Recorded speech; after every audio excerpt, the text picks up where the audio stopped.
Meaning of majority. Majority. Majority. Noun. Definitions. 1. The greater part or number of something, the largest part of a group or set. 2.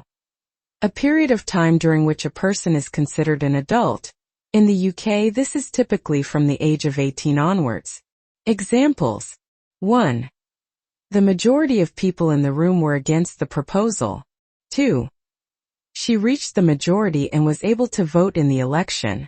Adjective. Definitions. 1. Forming the largest part of something, most. 2. Relating to or consisting of a majority. Examples. 1.